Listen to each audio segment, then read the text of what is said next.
बच्चों, आज के इस वीडियो में सभी का स्वागत करती हूँ। और आज हम लोग संख्यावाचक शब्द और संख्यावाचक शब्द 11 से लेकर 20 तक और बालिका शब्द का रूप एवं पठ तथा गम का लंग लकार का रूप जानेंगे। तो शुरू करते हैं संख्यावाचक शब्द एकादश से। और यहाँ पर हम लोग इसको लिखेंगे और इसका उच्चारण करेंगे। तो सभी बच्चे इसे अपनी कॉपी में भी नोट कर लेंगे। तो शुरू करते हैं संख्यावाचक शब्द। तो सबसे पहले यहाँ पर 11 की संख्या लिखेंगे 11, और इसको संस्कृत में कहते हैं एकादश। और इसके बाद एकादश का अर्थ है 11, 11। और फिर द्वादश, त्रयोदश, चतुर्दश, पंचदश, षोडश, सप्तदश, अष्टादश,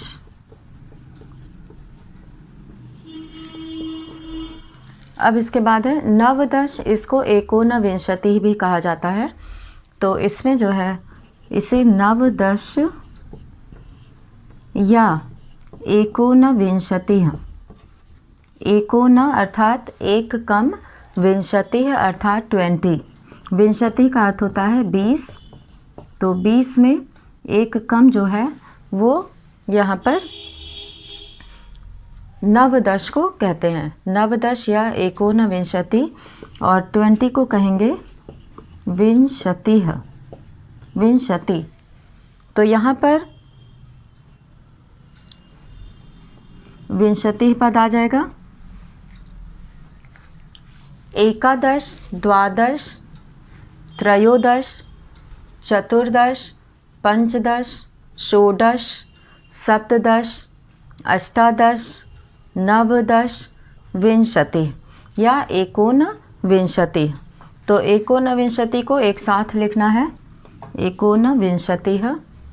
तो यहाँ पर एकोनविंशति आ गया।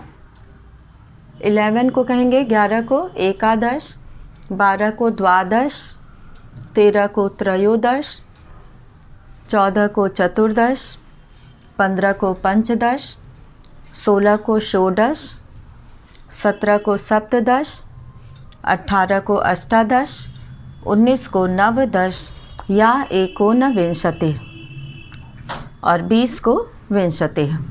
तो इस तरह से यहाँ पर 11 से 20 तक की संख्या को लिखा गया। और इसका स्पष्ट उच्चारण करना है, शुद्ध उच्चारण करके इसका अभ्यास करना है।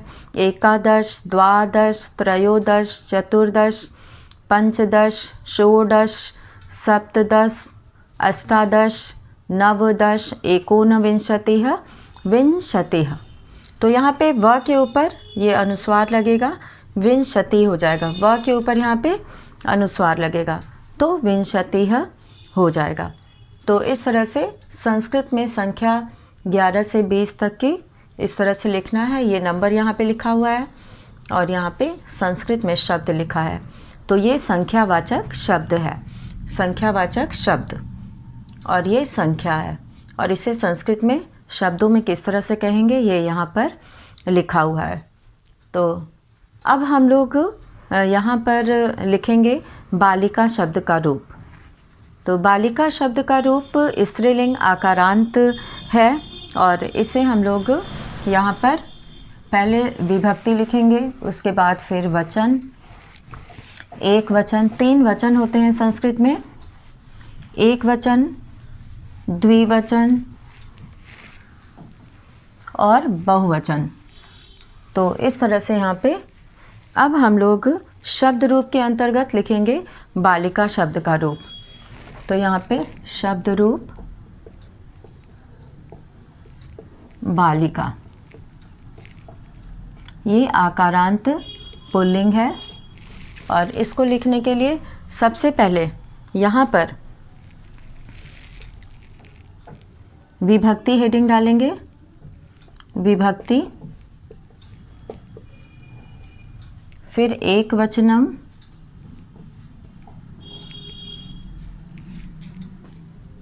एक वचनम,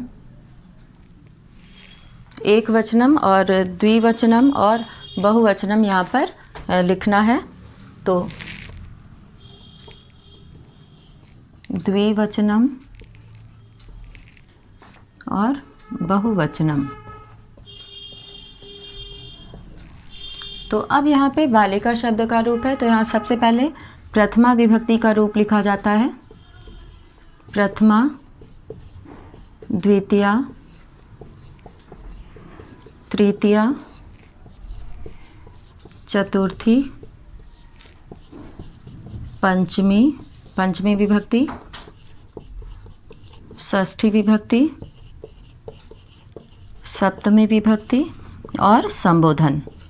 तो इस तरह से यहाँ पे ये 7 विभक्ति और संबोधन लिखा गया। तो सबसे पहले यहाँ पे बालिका शब्द से बालिका, बालिके, बालिकाः बनता है। एक वचन में बालिका, द्विवचन में बालिके, बहुवचन में बालिकाः। तो ये बनेगा। और अब बालिका, बालिके, बालिकाः, और इसमें हम लोग थोड़ा सा इसको अंदर कर देते हैं।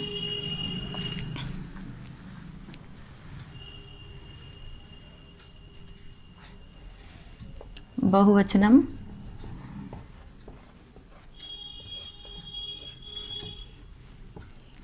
और यहाँ पे लिख देंगे बालिका। अब द्विवचन में कर्म कारक होता है द्विवचन, तो इसमें बालिकाम, बालिके, बालिका, बालिकाम, बालिके, बालिका। और अब तृतीया विभक्ति जो कि करण कारक होता है, तो तृतीया विभक्ति में बालिकया, बालिकाभ्याम, बालिकाभिः, बालिकया, बालिकाभ्याम,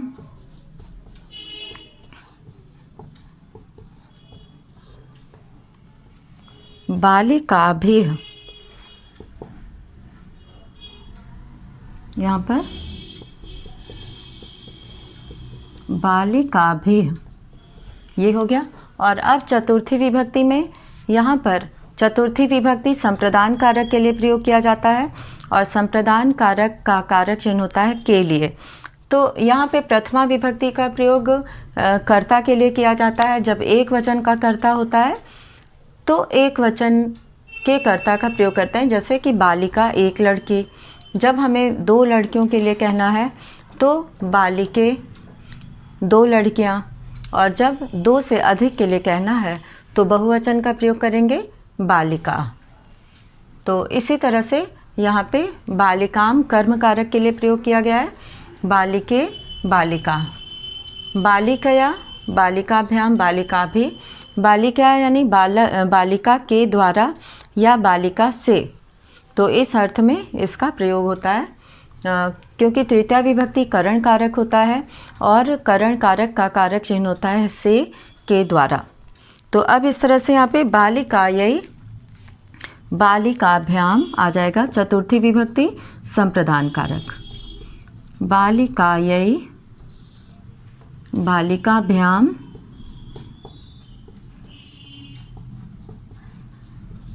बालिकाभ्यः।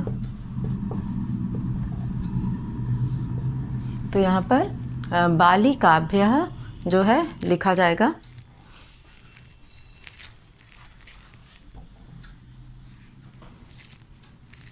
बालिकाभ्यः,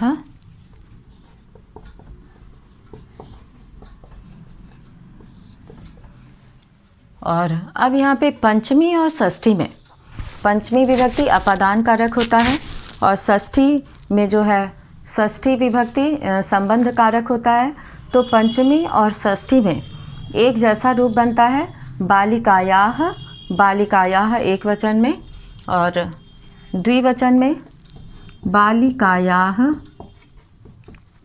बालिका से, इस अर्थ में अपादान कारक का प्रयोग होता है अलग होने के अर्थ में। और यहाँ पे बालिकाभ्याम ही रहेगा।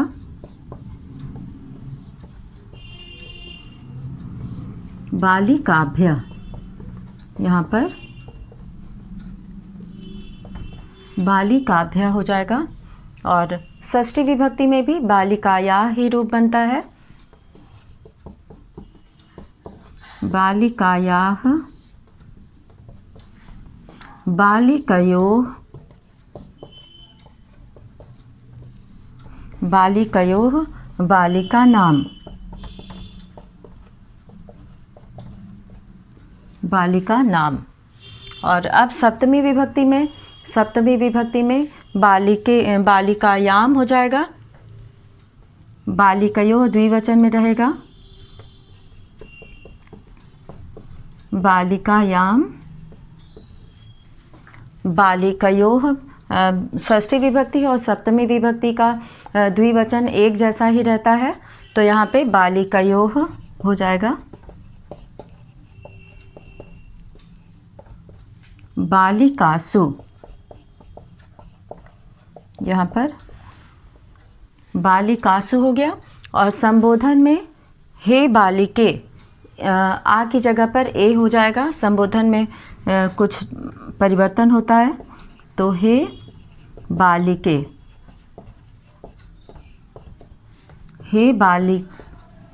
हे बालिके यहाँ भी हो जाएगा, क्योंकि केवल प्रथमा एक वचन में ही जो है परिवर्तन होता है और इसमें प्रथमा विभक्ति का ही प्रयोग होता है।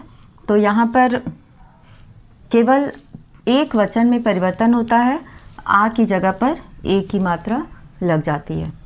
तो हे बालिके हो गया और बहुवचन में हे बालिका।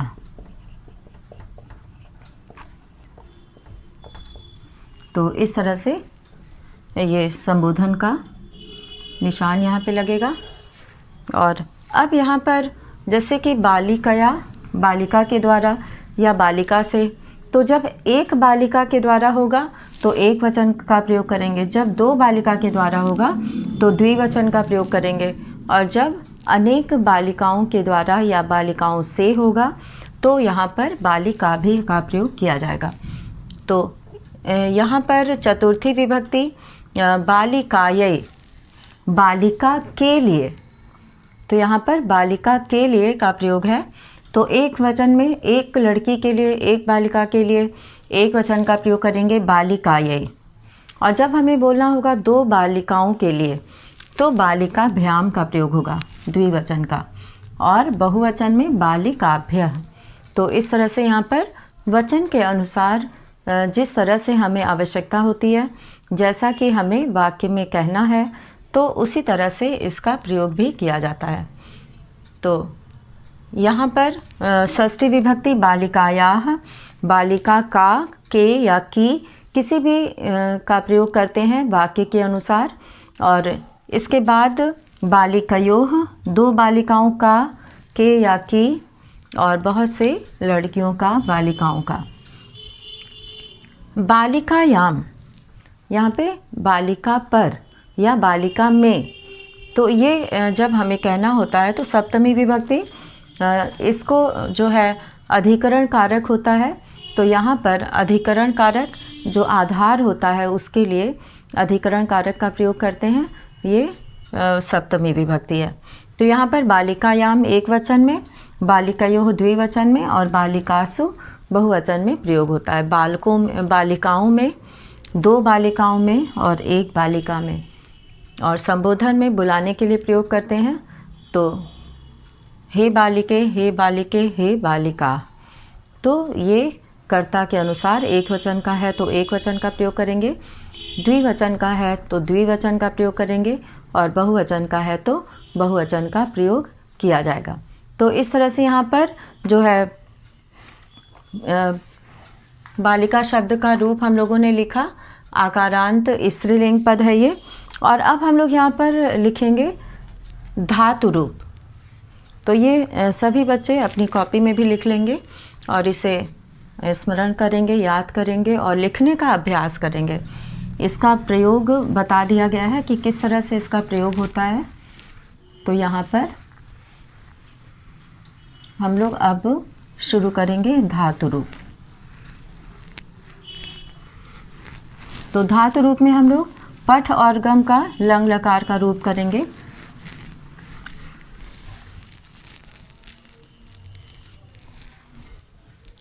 यहाँ पर धातु रूप, और सबसे पहला हम लोग यहाँ पर करेंगे पहला पठ धातु का।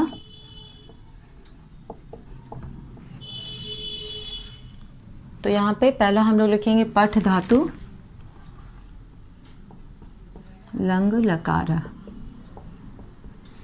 और इसका प्रयोग होता है भूतकाल के लिए, यानी कि पास्ट टेंस के लिए। इसको अतीत कालः भी कहते हैं।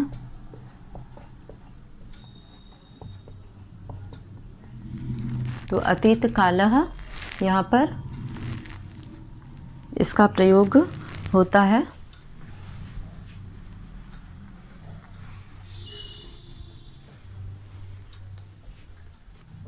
तो अब हम लोग यहाँ पठ धातु का लंग लकार का रूप धातु रूप के अंतर्गत लिखेंगे। तो सबसे पहले इसमें धातु में जो है वो पुरुष होते हैं। तो यहाँ पर पुरुष एक वचनम, द्विवचनम और बहुवचनम। तो यहाँ पर अब हम लोग पठ धातु का पहले लिखेंगे, उसके बाद फिर गम धातु का लिखेंगे। प्रथम पुरुष, मध्यम पुरुष और उत्तम पुरुष। तो इसमें जो है सबसे पहले पठ धातु का अपठत होगा। अपठत,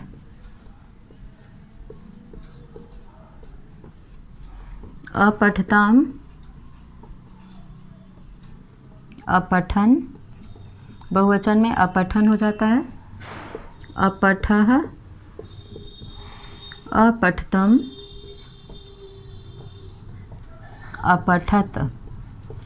यहाँ पर भी अपठत है, प्रथम पुरुष में भी अपठत आया है और यहाँ भी अपठत आया है, लेकिन यहाँ पे हल नहीं लगा है। इसमें हल नहीं लगा है, ये बहुवचन का है, मध्यम पुरुष बहुवचन। और अब है यहाँ अपठम, अपठाव, अपठाम। तो ये हो गया पठ धातु का लंग लकार, यानी कि लंग लकार का रूप। और अब हम लोग इसके बाद लिखेंगे गम धातु का लंग लकार। तो धातु रूप जो दूसरा लिखना है हम लोग, विभक्ति वचन वही रहेगा।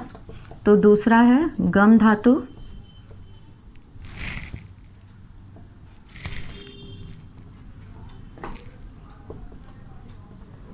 लंग लकार। दोनों एक ही तरह से अंतिम उच्चारण होता है और ये दोनों ही अतीत काल के लिए प्रयोग किए जाते हैं। तो यहाँ पर वचन लिखा हुआ है, केवल पुरुष हम यहाँ लिख दे रहे हैं। प्रथम पुरुष, मध्यम पुरुष और उत्तम पुरुष। और गम धातु का रूप अगच्छत, अगच्छताम, अगच्छन, इस तरह से चलता है। तो यहाँ पर हम लोग लिखेंगे सबसे पहले प्रथम पुरुष का, यहाँ पर अपठत है तो गम धातु से अगच्छत हो जाएगा। अगच्छत,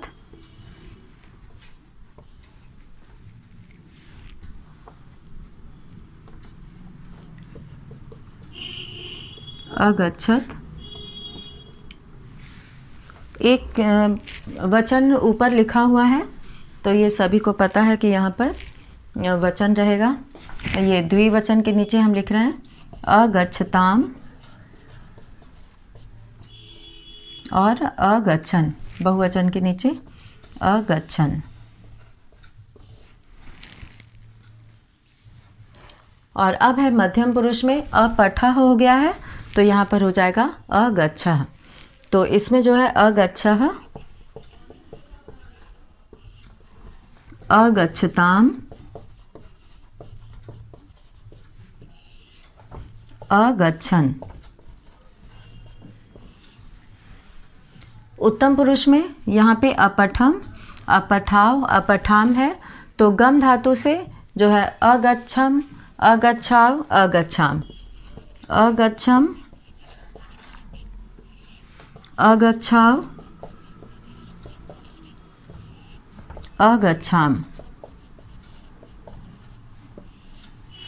तो इस तरह से यहाँ पर पठ धातु का और गम धातु का, ये सबसे पहले ये पुरुष है और ये वचन है, और ये एक वचन का है, ये द्विवचन का है और ये बहुवचन का है।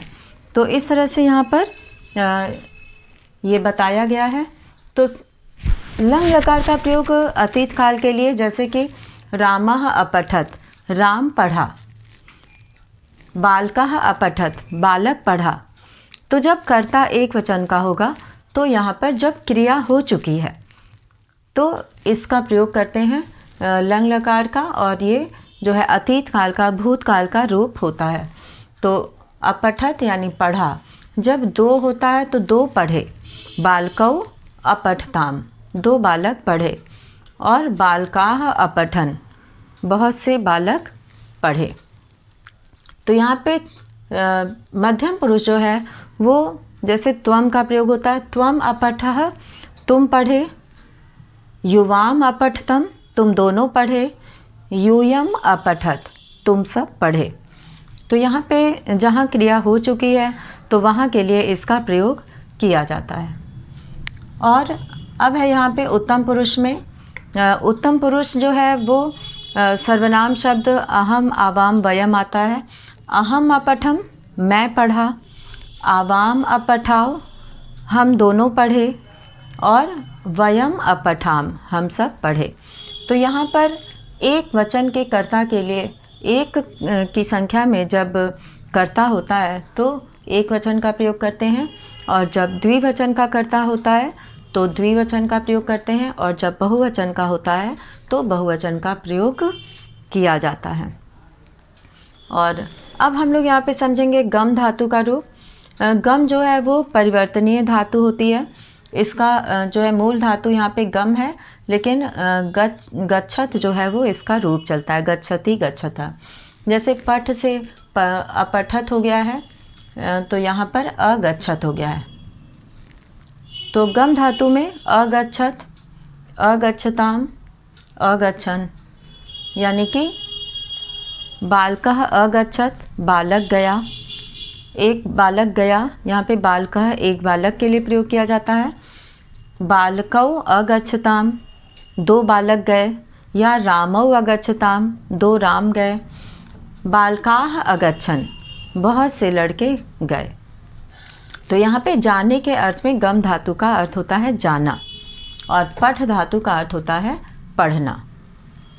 तो यहाँ पे मध्यम पुरुष में रूप इसका बना है अगच्छः। तो अगच्छः में विसर्ग थोड़ा पास में ही लगाते हैं। अगच्छः, अगच्छताम, अगच्छन। त्वम अगच्छः, अगच्छः, तुम गए। युवाम अगच्छताम, तुम दोनों गए। यूयम अगच्छन, तुम सब गए। यहाँ पे अगच्छत हो जाएगा, अगच्छन नहीं होगा। यहाँ पे अगच्छत हो जाएगा, लेकिन हल नहीं लगेगा। यहाँ पर यहाँ एक वचन में जो है हल लगा हुआ है, यहाँ पे ये निशान लगा है, इसको हल कहते हैं। और अगच्छत यहाँ भी प्रयोग हुआ है और अगच्छत यहाँ भी प्रयोग हुआ है। दोनों में अंतर यही है कि प्रथम पुरुष में जो अगच्छत है उसमें हल लगा हुआ है, और मध्यम पुरुष के बहुवचन में जो अगच्छत है उसमें हल नहीं लगा है, वो बहुवचन का रूप है।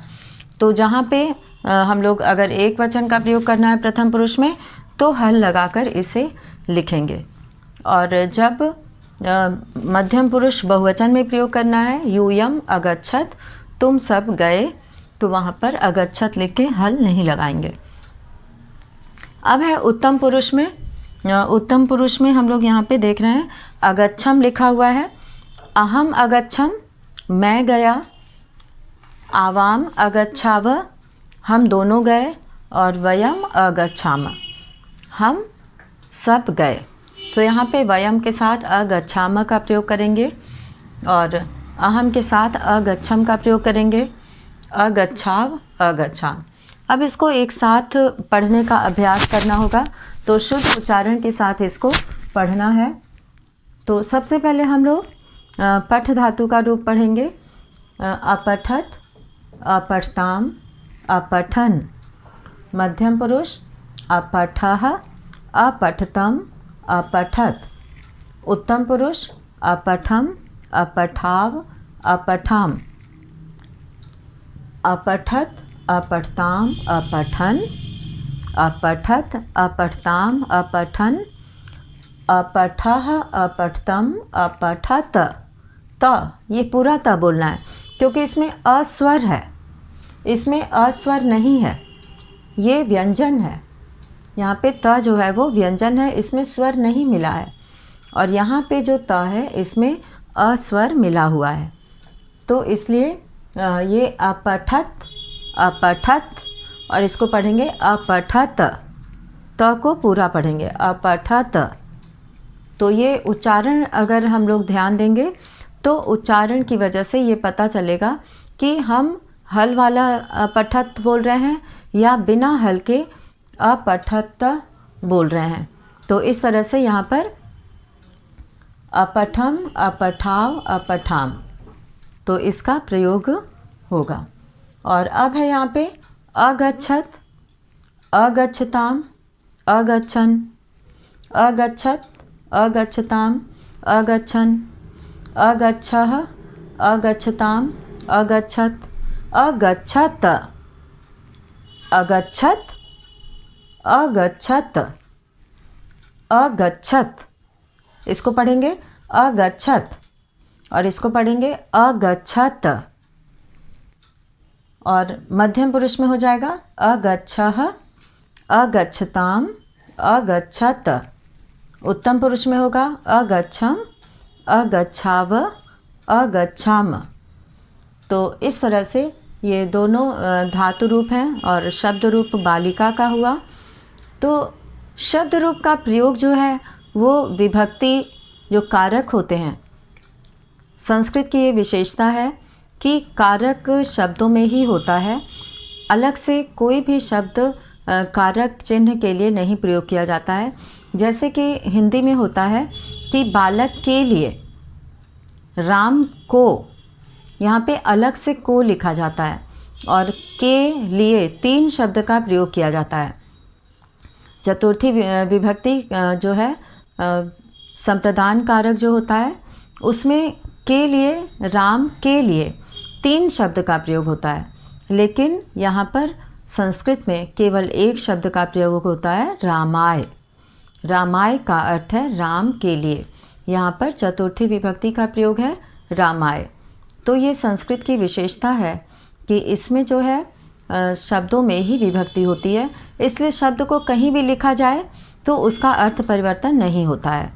तो ये जो है इसीलिए वैज्ञानिक भाषा कही जाती है। और यहाँ पर ये दोनों रूपों का अंतिम उच्चारण एक जैसा है, अपठत, अगच्छत। अपठताम, अगच्छताम। अपठन, अगच्छन। अपठः, अगच्छः। अपठतम, अगच्छतम।